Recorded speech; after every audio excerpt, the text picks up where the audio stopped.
Ladies and gentlemen, I am not telling you this for any other reason than to give you a warning that food prices are going to continue to go up a lot.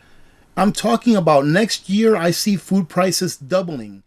Hello YouTubers, Alaska Prepper here. Ladies and gentlemen, for those of you that have been with me long enough to remember back towards the beginning of this year, where I told you all that in the beginning of the year, the USDA usually comes out with numbers that are great. They sound great. They're like, we're going to have a great harvest and this and that. There's no worries. And then towards the end of the year, when we actually start harvesting the foods that were planted, it's usually a different story.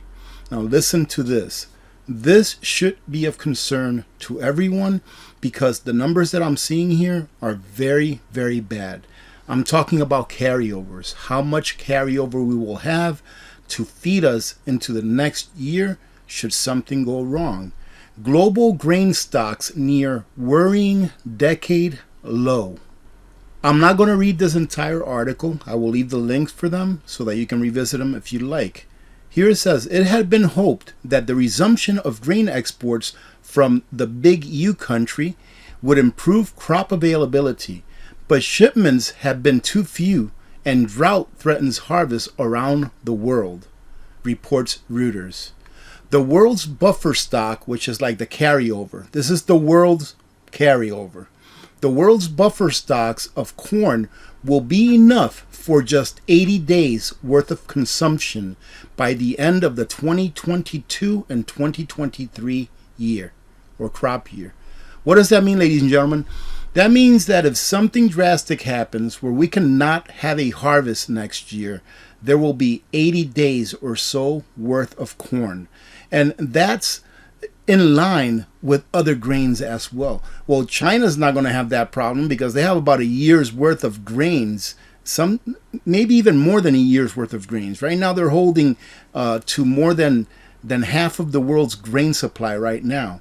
But this here is showing that we will have 80 days left if something bad happens. But AP, what can happen that's bad? Well, go check out David Dubine over at Adapt 2030. He was talking about the volcanic eruption that we had a few months ago that spewed a whole bunch of sulfur and water vapors into the atmosphere. I think he said it was like 86 or so kilometers high. And that's going to interrupt the planting seasons for a lot of the southern countries that plant whatever it is. Could it be corn, be it Argentina, wheat, coffee? Just pick one, and I'm sure that there is production of that type of grain in the southern part of the earth. Here it says that the world is heading toward the tightest grain inventories in years, despite the resumption of exports from the Big U, because the shipments are too few and the harvest from other major crop producers are smaller than initially expected. Remember that? Initially expected. So back in March, April of this year, I was talking about this, saying that, oh wow, they're saying that we're going to have a really good harvest this year. But now they are smaller than what they had predicted or had told us in the beginning of the year. In addition, it says that poor weather in key agricultural regions from the United States to France and China is shrinking grain harvests and cutting inventories, heightening the risk of famine in some of the world's poorest nations. What does it mean to you? Do you live in a poor nation? Well, I mean, I live in the United States, and in reality, the net worth of the United States is probably negative with all of the debt that there is out there. But what they mean by poor nations are nations like nations in Africa, nations that don't really have a reserve currency or that don't have a big standing in the world stage. Well, how is that going to affect you if you live in one of the Western worlds, or if you live like in Russia and one of those places that make a lot of food? Well, it's going to affect your pocketbook. It's going to affect your wallet. You will end up paying a lot more for what you are getting now. Ladies and gentlemen, I am not telling you this for any other reason than to give you a warning that food prices are going to continue to go up a lot. I'm talking about next year. I see food prices doubling because in 80 days worth of food imagine if something happens where that volcano that went off makes it to where they just can't produce even half of the food that they're originally producing anyways. I mean, with the fertilizer problem, they're already going to have a lower yield, not only this year, but next year as well. Now, that volcano is going to have an effect as well, and it's not going to be an effect to the upside, but to the downside.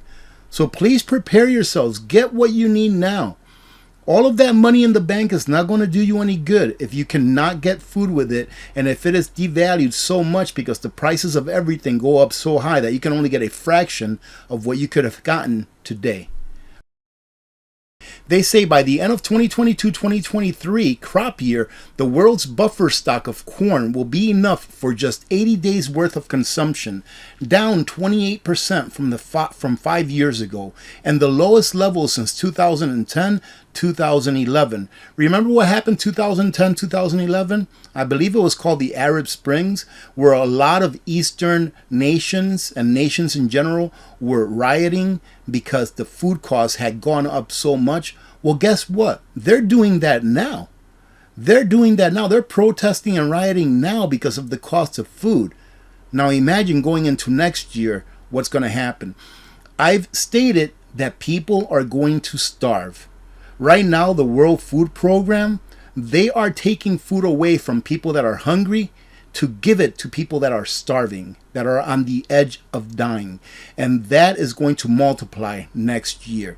And again, if you do live in a nation where there is food available, the prices are going to go up substantially. So prepare now. If you have the means, go and prepare the best that you can that suits your family's needs.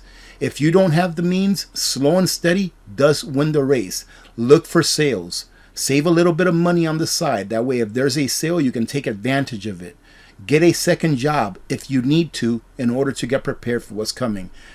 What's going on in COP27, that climate change thing that they're having, I forgot where it is. I think it's in Greece that they're having it this year. They're talking about that they want to get rid of fossil fuels completely.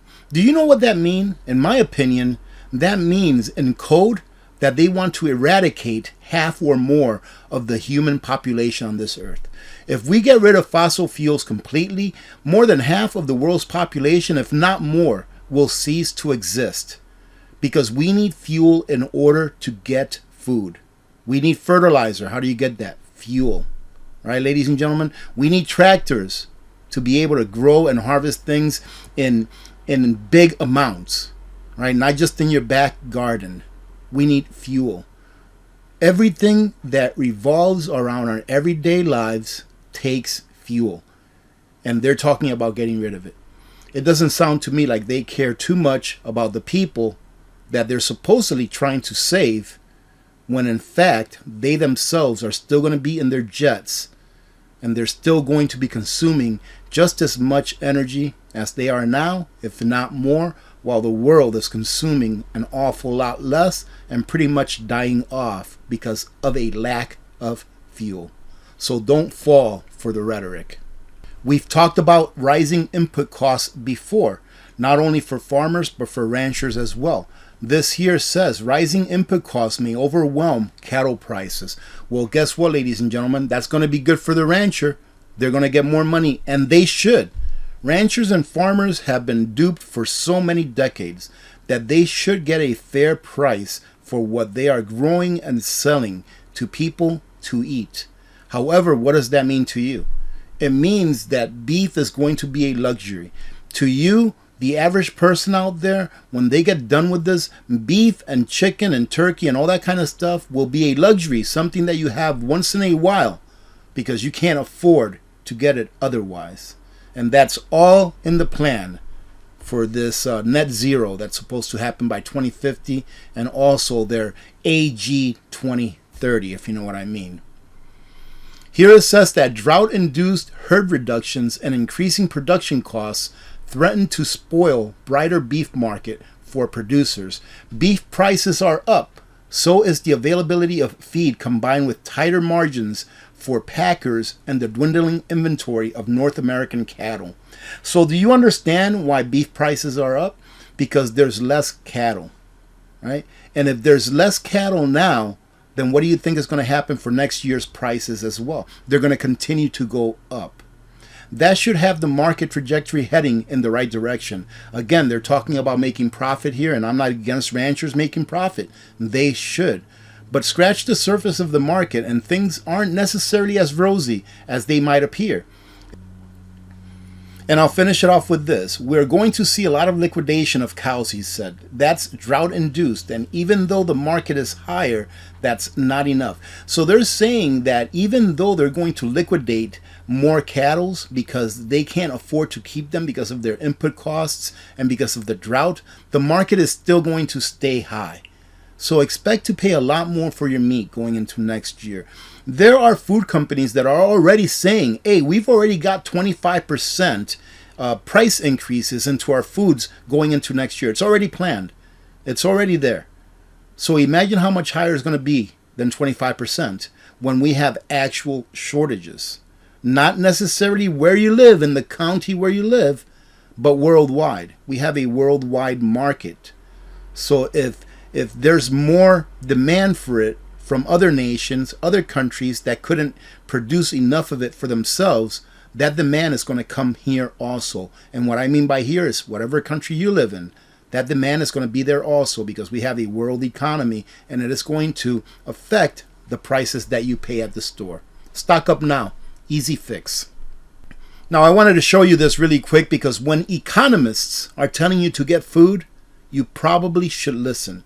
Robert Kiyosaki says to stockpile food as diesel supplies plummet. Now, in my opinion, the availability of diesel is not something to get really worried about. It's something to keep your eye on. All right, because I think that we're going to continue to have diesel. However, what happens with shortages again? Prices go up. Robert Kiyosaki, the author of Rich Dad, Poor Dad, said the people should be stockpiling food right now. As the diesel supply in the United States of America and elsewhere plummets, so will deliveries of food and necessities. Everything is intertwined, ladies and gentlemen. Diesel is something that we need in order to run the economy. The higher that the price of diesel is, the higher that the price of every single thing, everything that you purchase will be. And another one, ladies and gentlemen, a hedge fund giant warns looming hyperinflation could lead to global societal collapse. I'm not even going to bother reading any of this. I'll leave the link to these so that you can go visit them. But just prepare. Prepare because, the times are uncertain. And the only direction that the price of things are going is up, ladies and gentlemen. We are having a glut of gadgets right now. And what I mean by gadgets are things that you do not need to live. So we are having a glut of those. You're seeing good prices on those. The price of used cars are going to come down because of all of the repossessions that banks are doing because people can't afford to keep their payments up. All of those things, do you need them in order to live? No, but the things that you need to live, those are the things that we are going to be paying a lot more for in the coming year and years ahead. So prepare. If you are prepared, fill in the gaps. All right, ladies and gentlemen, and look for sales. Having said that, I hope that you have a great day. Thank you very much for joining in. I truly do appreciate all of your support, ladies and gentlemen, so thank you very much. Remember to be good to each other. When good people do good things happen. Remember to reach one, teach one, and repeat. If we all did this, the world would be a better place, and you know that it will be a better place. Many blessings to all of you and your families. I'm Alaska Prepper. I'm out. Nutrient Survival isn't just survival food. It's special ops grade. Built to the nutritional standards of the U.S. Special Ops and packed with 40 essential nutrients. Formulated to sustain energy, sharpen focus, and keep you and your family thriving during any emergency. Real food, real ingredients. Oh, and a 25-year shelf life.